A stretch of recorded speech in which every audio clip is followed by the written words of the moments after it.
Bonjour, bonjour, Bakongomani. Bon, nana moi 30 minutes avant na kende osala makambo nanga. Na nyana solo na bino muke pona likambo ya general oyo batindaki na Uvira oyo ya Gasita oyo ya Mnyarwanda. Et que population kuna etelemi baboyi et puis bon, ce qui est vrai est que lobby nalandaki ba information ya Kivu balobi ke Gasita il était obligé pour la résistance quoi bato balingite bato Uvira baboyi penza. Bon, pour cela d'abord on va dire vive à la résistance, vive wazalendo, biso toza bazalendo tokoza loko mususu te. Biso tozali résistance, toza ba résistance jusqu'à la mort. Oui. OK? Bon, vive à la résistance, vive au wazalendo, vive au peuple babembe. Oui. Vive au peuple babembe, vive au peuple de Sud Kivu de babembe. Vous êtes vraiment un peuple. Oui. Muna comprendre elite, muna comprendre combat. Oui. Juu hatuko tunapigania mutu, hatuko tunapigania president, soit disant qu'on atafuta kubanbia sema mko napigania Tshisekedi. Non, hamuko mnapigania Tshisekedi. Muko mnapigania budongo ya batate yenyu. Oui. Parce que les gens qui n'ont pas compris ça, il y a des gens qui sont en train de dire, oh, bazalendo bazako bundela Félix, ba bundela Félix. Non, on s'en fout de Félix. Nous d'abord on veut que Félix dégage. Oui. Mais le problème est que les Wazalendo ne sont pas en train de se battre pour garder Félix. Non. Les Wazalendo sont en train de se battre pour leur terre. C'est la résistance. Oui. C'est nous qui connaissons l'histoire de cette région. OK? Donc, les Wazalendo ne sont pas en train de se battre. Oh, bakotsa bango armé. Oh, bapesa bango, babanda kofuta bango lokola bato armé. Oh, bazalendo bazako lia biente. Oh, bazalendo bazako lala libanda. On s'en fout de manger. On s'en fout de salaire. On ne veut pas entrer dans cette armée qui est contrôlée par les Banyarwanda. Non, nous ne voulons pas être là-bas. OK? Les Wazalendo vont rester là. Les Wazalendo, ils vont rester là comme une résistance. Oui. Bazalendo babaki etu pale kwenye biko. Hakuna maneno aseme baba ingize mu arme gani mutenda kuingia amo. Arme ile yenye ko infiltre, arme kwenye bakomanda bote na ba general bote ni Banyarwanda. Asenjo mutenda kuingia mwele arme. Basi ba seduire kubambia seme mwingie mwele arme muhamuta ingia. Boko tate. Arme waneza ya binote. OK? Donc boti kaka bongo na resistance. Voilà. Bino nyoso bobi histoire Gasita balobio ba memaye akende kokoma komanda na Uvira. Mais biso tozo tuna Tshisekedi oyo président oya Mabuliri Njegu, président ya Zoba, président ya Mabuliri Njegu oyo président oyo soki ezali suma la malchance congolaise nde Tshisekedi. Bagasita wana nyonso wana na ba komanda na yo ba general wana si otinda ki bango awa na Kivu awa bazako biso kotinda bangote otindi bango kuna Kivu nyonso mibale kwei Zoba bolole ya président moko boye bayebiso babino kotinda bango kuna te otindi bango na Nord Kivu na Sud Kivu. Gasita wa uti Bukavu te, Bukavu uti ko kwei awa bagasita nde bazali ko contrôler makambo wana nyonso. Goma tango ekwe parce que otiaki ba généraux na yo kuna ya soit disant ya Banyarwanda. N'est-ce pas? Tala bolole ya président oyo. Nani Uvira ezali ko résister? Simon Ngiozo asusu ba Rwandais oyo tindaka na Nord Kivu na Bukavu na Goma, Olingiozo bango lisusu omema bango lisusu na Uvira. Félix, soki oza complice te oza nini? Yo un jour Félix, il faut kanga yo sambisa yo pendre yo sur la haute trahison parce que makambo zali ko sala zali makambo zali ko mona na clair que ezali haute trahison et que yo na batuna yo wana bosi bo yo kanaki o kabela bango est yo tikala konza ouest. C'est ça la vérité des choses.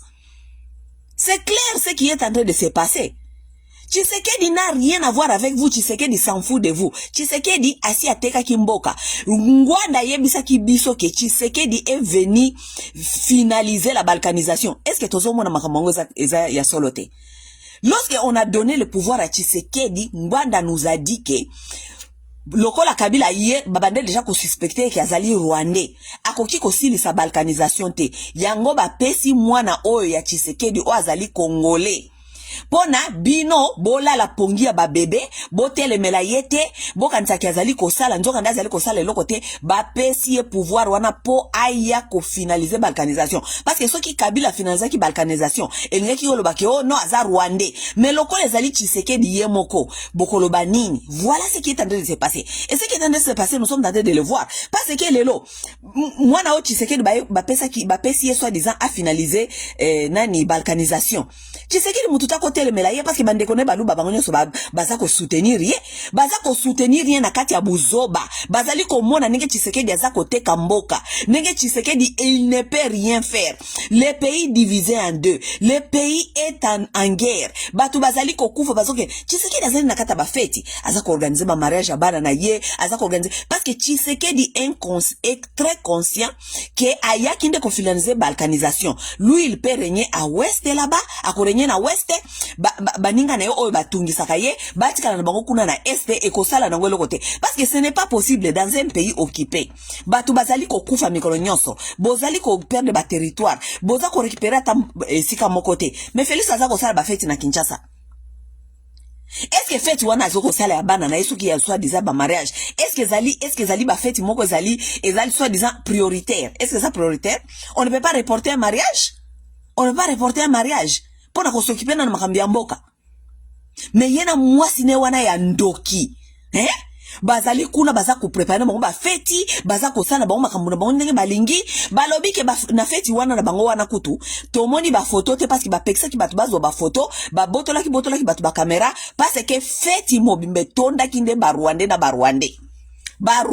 na Rwandais na kati ya feti ya Tshisekedi na feti ya mwana Tshisekedi ba Rwandais et moi je ne suis pas étonné parce que ba Rwandais bazala kuna tendenge nini pourquoi parce que famille ya mama Marthe bango moko na famille ya papa ya Tshisekedi famille ya Etienne Tshisekedi bango nyoso babala ba Rwandais botu na ba famille ya mama Marthe bande kone combien mama Marthe babali ba Rwandais te ba famille na onyoso ba Rwandais Gisaro abala niasi ya Tshisekedi. OK? Gasita o batindi na Uvira azali neveu ya Gisaro azali beau-frère ya Tshisekedi. Bizimakara azali beau-frère ya Gisaro parce que Bizimakara abala petite sœur ya Gisaro. Bizimakara oyo boka ka Bizimakara o bayaka na museo bayaka ko bomaka ba Congolais. Bizimakara abala petite sœur ya Gisaro.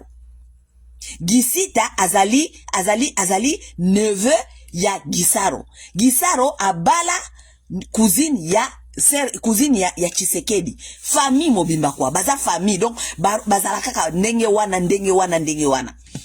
et puis bozoka nsa Tshisekedi akoya ko sauver bino Tshisekedi a sauver moto te Tshisekedi azali à l'aise nenga fandi na west kuna mutu azali ko déranger ye afandi na ye azosala makambo nenga alingi kuna makambo ya est tali yete alingi kutwa finaliser ti boyoka lisolo Gisita oya tindi soki Gisita azoko tinda na Uvira Gisita batinda ka bango deja na Bukavu na Goma bakwesi Bukavu na Goma tango anome ba Gisita wana bokinde Bukavu na Goma batu nyonso baganga ki awa bozoko nome batu ba Rwandais na guerre na invasion ba Rwandais baza ko bomba batu bokanisi ba frère na bango bakobundisa bango te Bukavu na Goma ekwea na maboka ba Gisita.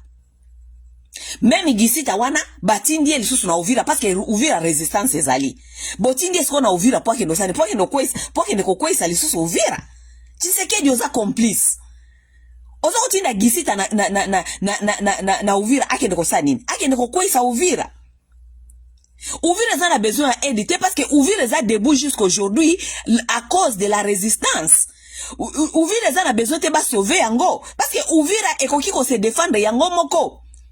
Babembe baza capable ya ko se défendre yango babembe batelemi depuis Bukavu ekwea na Goma depuis année bandia wa Bukavu na Goma ekwei Uvira tisiko basoko kwa kwesa ngote pourquoi parce que les babembe sont debout la résistance est debout les wazalendo sont debout. Siko yozo ke ndotinda Gisita kuna pona nini parce que ville wana ezana besoin ya te ba aider yango parce que résistance ezali kuna ba M23 basoko kateko ko pénétrer kuna donc place wana ezana besoin ya aider te Tshisekedi Cet espace-là d'Uvira n'a pas besoin d'aide.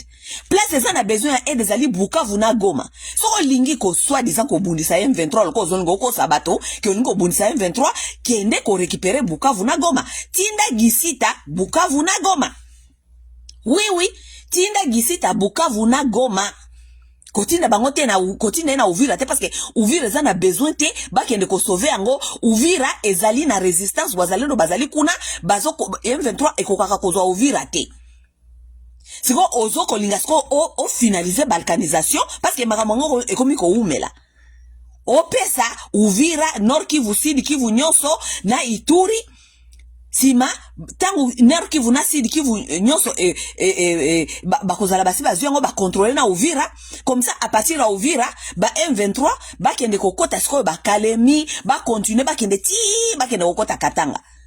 Wana ne plan na yo parce que ti siko soki nanu ba continuer Katanga te ba M23 eza parce que Uvira eza ko stopper bango ba okokate ko pénétrer pour pas continuer.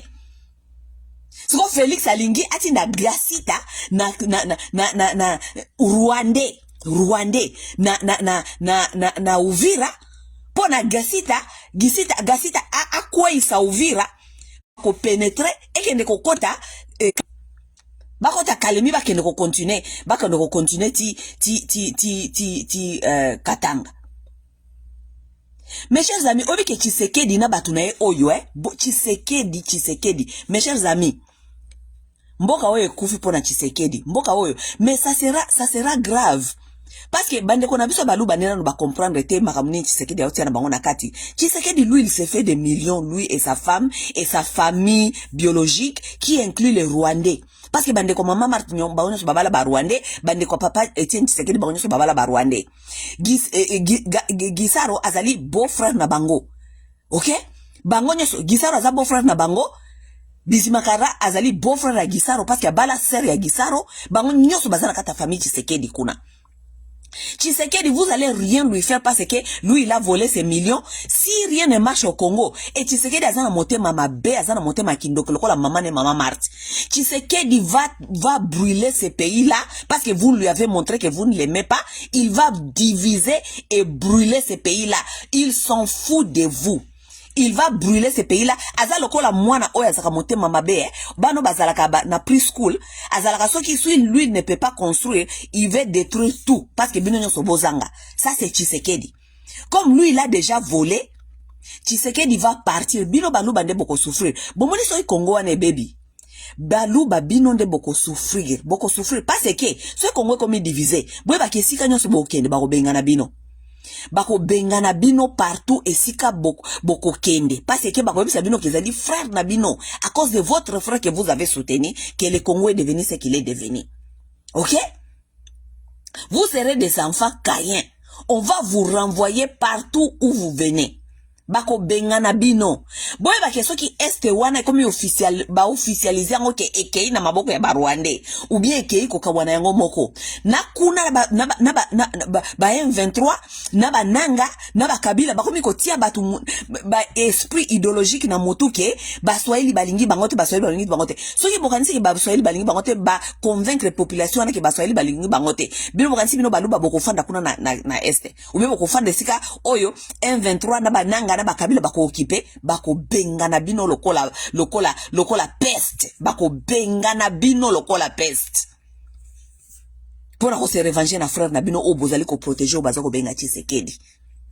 Boye ba keso mboka wane kabwani eke kaka toyoki kaka kikoma finaliser bongo e kabwana baluba isika nyonso bozali na ba Congo na ba Zaire na ba Ndundu na Kinshasa bako benga na bino kune pa ina bino isika Tshisekedi akosi bino ke kotongela bino azoko tonga pete azali na ye ko lia na présidence kuna na ba frère na ye na ba sœur na ye ba Rwandais na ba Nyankeru et avec tous ces gens là ils vont prendre leur argent ils vont partir boko sala nini. Baluba, vous allez souffrir. Parce que ce que nous sommes en train de voir aujourd'hui avec Tshisekedi et vous le soutenez. Tshisekedi akokima ibino, akokima bino. Vous allez payer. Bino de Bogotika nakata Kongoana, vous allez payer. Vous allez aller au Kasai là-bas. Et si que ezali enclavé. Parce que Kasai ezali enclavé.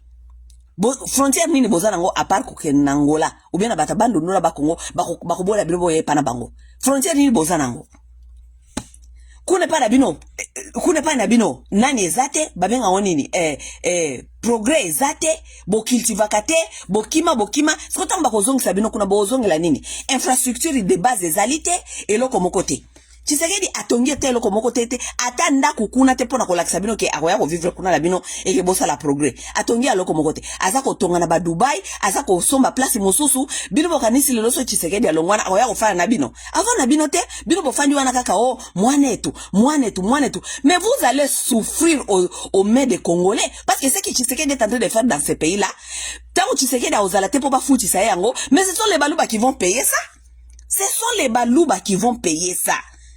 Et vous n'êtes pas intelligent pour ne pas voir ce qui est en train de se passer. C'est que Tshisekedi est en train de préparer. Donc, à ça qu'on prépare les bino et qu'on va en faire pour na bino, qu'on vivre na Congo wana. Parce que bolinga te, nasina expliqué bino plusieurs fois. Ce qui mboka wana, lokola Tshisekedi atie mboka ekoma ouest na est.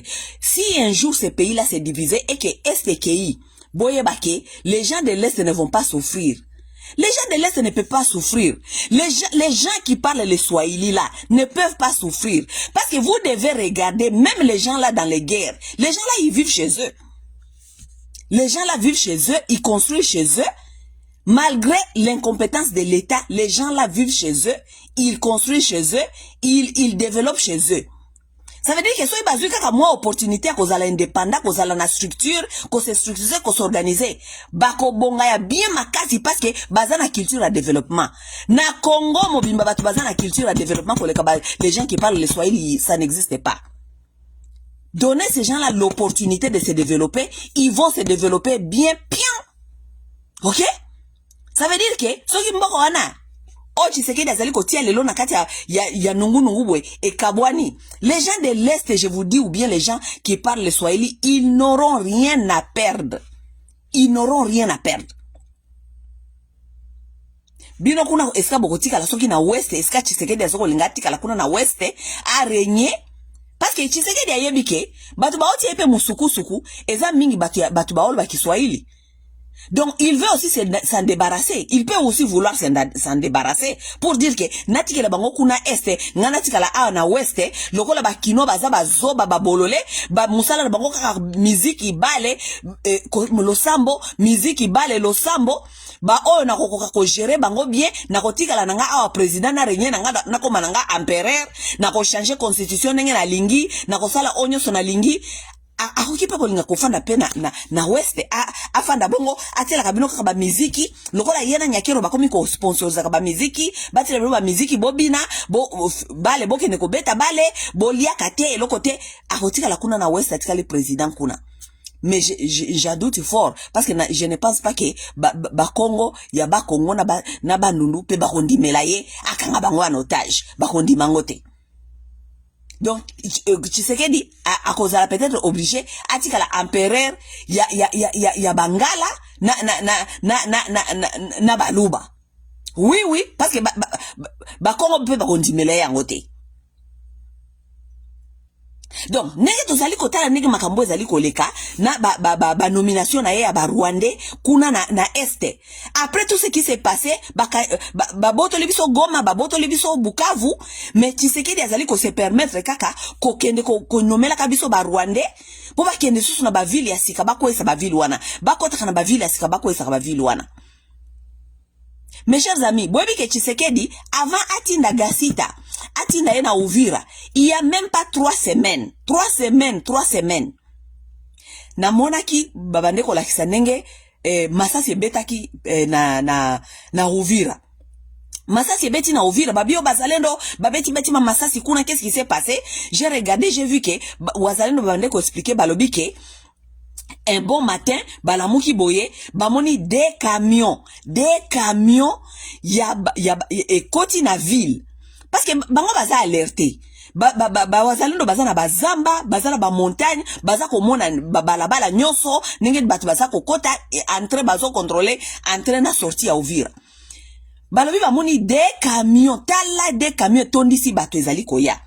babandi ko s'alerter des camions zali ko ya me bazo ko bate ba camion ya nini babandi ko landelango camion na ba camion na kotiti na Uvira banani bakiti soi-disant banyamulenge bandi ko boyo kanga masolo na obetela bino soi-disant des camions banyamulenge eye kokota na Uvira batuni bango bouti wapi bozo kende wapi oh bauti je ne sais pas soki wapi kuna epana bango kuna soki na bamulenge soki wapi ba ye na Uvira parce que ba ye soi-disant général na bango moko babomaki ye ba ye kolela ye na Uvira banani wazalendo ba isongo tete boki kolela ye awate bokende bozonga esika bouti parce que awe zali zone rouge awe zali contrôlé par le bawazalendo to zali na kati ya guerre to lingite bozala awa bandeko vous savez ce qui s'est passé boyebi ke Banyarwanda baza batu moko baza tellement na fond na bango eza tellement mabe batu ya ubwenge moko ya kosakana te les gens là sont prêts à sacrifier même leurs enfants leurs propres enfants comme ils ont fait dans le génocide du Rwanda ils ont sacrifié leurs propres personnes pour ne pas s'emparer na pouvoir vous savez na zone netia na Uvira esika boyebi ke tension zali entre d'abord si diki vous tension koma likambe ba communautaire oyo parce que soki bomoni bato wana Banyarwanda bozo ebate ba ye na but nini parce que la plupart na bango bazali ba benga o banani ba espion tout cela vous vous rendez compte na Uvira na ville ya Uvira esika wazalendo bazali contrôler Rwandais na gouvernement na bango ya Tshisekedi bayokani batia banyamulenge na kati ya de camion memba bango ti na kati ya Uvira lokola sacrifice humain bakende kuna po bazalendo bakoki komona bango ba Rwandais baye kokotela biso bazalendo panike beta bango masasi sima ekoma excuse ke oh babomi batusi na Uvira yango wana tokotinda siko ba généraux na ba soda ya batuti kuna pona bakende ko contrôler Uvira parce que ekomi soi-disant génocide contre le batuti botelela ngai ingénieria ya batu oyo ils ont créé ces scènes là il y a même pas 3 semaines à Uvira bandeko bolingo est-ce que na Uvira est-ce que boyebi ke biso nyonso toyebi ke bazalendo bazali ko bundisa batuti parce que toyebi ke ce sont les batuti qui nous ont envahis na esika boyebi ke bazalendo bazali balingi komona batuti awa te vous voulez me dire que les batuti vont entrer dans des camions remplis bakei ko s'exposer pona ba boma bango eza lokola sacrifice baboma bango pona ekoma alerte ke babomi batuti pona ekoma ke bakotinda siko ba généraux batuti kuna po ba contrôler parce que sinon ekomi makambu ya génocide contre les batuti et puis ekopesa lisusu Kagame comment ça veut dire ekopesa Kagame accès ya koya soi-disant na inkotani baya ko envahir Uvira soi-disant que les Batusi sont en danger on vient de tuer des camions de Batuti pour ne pas s'apparaître na Uvira agenda ya Kagame peso iba s'apparaître na Uvira c'est facile ya ko attaquer Bujumbura regardez-moi ces gens ici parce que Uvira ezali ko empêcher bango ba continuer Kalemi ba continuer kokota Katanga et en même temps Uvira ezali ko empêcher bango ba kota ba envahir les batuti peut envahir à n'importe quel moment ba ko envahir Bujumbura. Donc ces gens-là ont mis des camions disponibles des soi-disant des batuti o bazali ko benga bango moko balubi o bazali banyamulenge d'où vient ces batuti là ngana yo toyebi te so ezali soi-disant ba vrai banyamulenge ou bien ezali batusi moko bauti sika ka Rwanda bakoti sikoti bango na ba camion ba mema bango na Uvira comme ça wazalendo ba paniquer ba mona bango ba beta bango ba masasi ba boma bango et comme un génocide contre les batuti comme ça ba imposer biso armée ya Batutsi na Uvira ba imposer la population armée ya Batutsi soit disant que babomi Batutsi. Merci Seigneur, les Wazalendo ont été très prudents. Ils ont accompagné ces deux camions-là kozongi sangoska bauti. Ba songobo bima awa ezali zone rouge toza na kati ya guerre. Nous ne voulons pas vous voir ici. Ramenez ces camions d'où vous venez. Ba accompagner bango ti ba bimisa bango na ville. Nzokade dans 3 semaines après, Tshisekedi azaki déjà si a nommé Gasita. Baza kozela kaka ba boma Batutsi wana pona ba ya ko ba forcer bino sikoyo parce que wana boza susu na choite.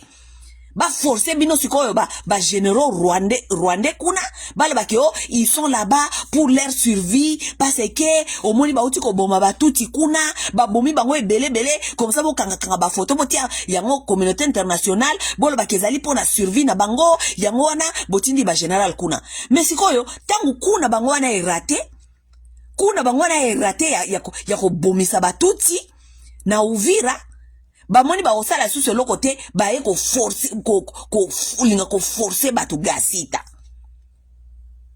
talanga batoyo. Mes chers amis, regardez-moi ces gens. Gasita azonga Kinshasa soki aza na relation ya famille na Tshisekedi. Ça, ce n'est pas notre problème. Tshisekedi, batouana bala bango na famille na bino pa maman Marthe na papa tata bino ya Tshisekedi. Ces gens-là qui restent dans vos familles, vous n'allez pas les imposer aux gens. Vous n'allez pas les imposer à la nation. Vous n'allez pas les imposer aux gens. S'ils sont dans vos familles, gardez-les dans vos familles, on s'en fout. Mais vous n'allez pas les imposer aux gens. Bozongi sa Gasita lokola zongi nenge toyoki tobi akoti Bujumbura parce que azozonga Kinshasa. Bozongi sa Gasita na Kinshasa. Bo gade na kati ya famille na bino ya mama Marthe na ba Tshisekedi. OK? Botika Uvira tranquille. Soki bolingi ko pesa Gasita musala, bo pesa Gasita musala akende kuna na Bukavu. Akende ko récupérer Bukavu parce que Bukavu ezali soki soit disant zali soki général soki colonel bo pesa Gasita musala akende kuna na Bukavu akende ko récupérer Bukavu na Goma parce que Uvira ezali prise te Uvira ezali fine Uvira mutute bazana besoin bo défendre bangote bazana besoin ya ni renforcement ya Kinshasa bazana besoin te ya Kinshasa bazana besoin te ya FARDC parce qu'ils sont capables ti ko bazali ko se garder bangomoko. Donc, Tshisekedi, zwa Gasita na yo wana. Tinda ye na Bukavu, tinda Gasita na Goma. Tinda ye esika ba ville ezali prise. Ko tinda ye te na Uvira. OK? Ko tinda ye na Uvira te. OK? Kuna na Goma, na kotiela bino awa reportage na uti kolanda lobby. Et outi na Nations Unies bato ya sécurité ya Nations Unies. Basali conférence de presse je crois il y a 2 jours ou bien il y a 2 jours. Balobi ndenge nini M23 ezali ko boma batu na Nord Kivu. Siko Nord Kivu kuna bato ya M23 basa ko ebisa biso babina biso ke oh ville comme calme là-bas il y a la paix et tout. Mais qui peut vous donner les informations si c'est le M23 qui contrôle là-bas? C'est le M23 qui contrôle là-bas. Ils vont vous dire ce qu'ils veulent vous dire parce que vous n'êtes pas là pour voir. Vous n'êtes en train de ne rien voir. Personne est là-bas pour faire le reportage.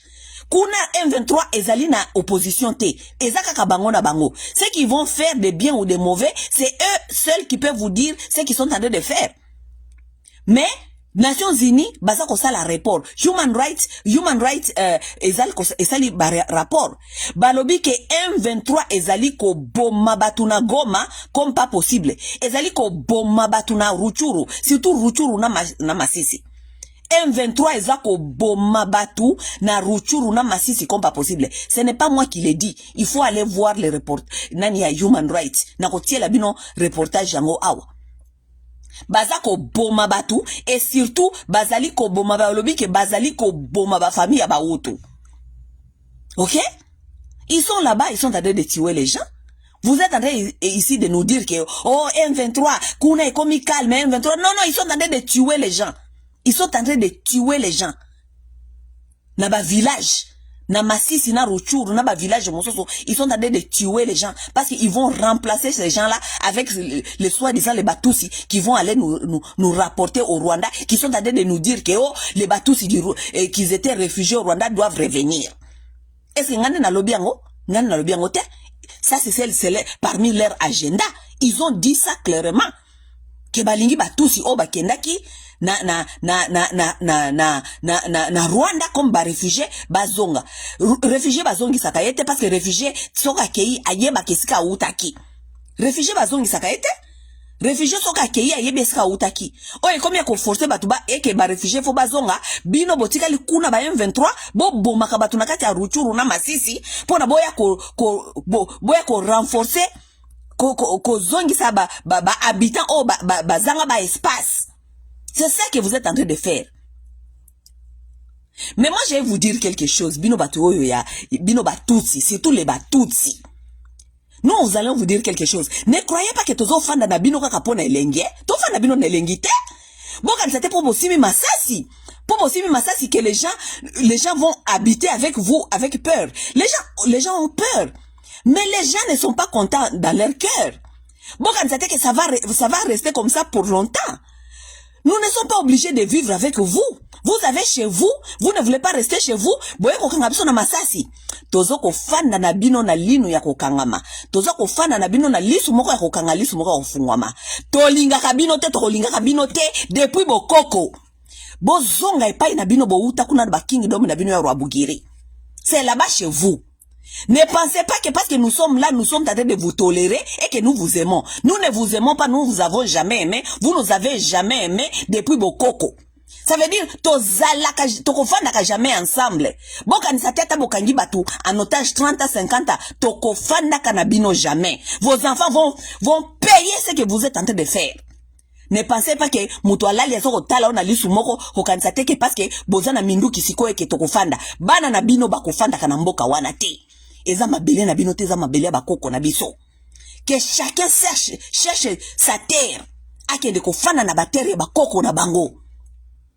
On n'impose pas les gens bolingo ou bien kofanda te ba imposa ka mutu te okoya ko yiba mutu loko na yete parce que za na choix te afandi asali ko tala okanisi ke c'est bon ce n'est pas bon parce que ba africain nyoso basi ba yeba bino ba Tanzania pe kuna ba koma otala bino bo ba yebi bino boye ba ke mukolo Kagame na bino ana kotia mutu na se boko vivre yango parce que vous n'avez pas seulement fait les ennemis en Afrique de l'Est parce que batu ba otala bino boka zateke batu ba yebite.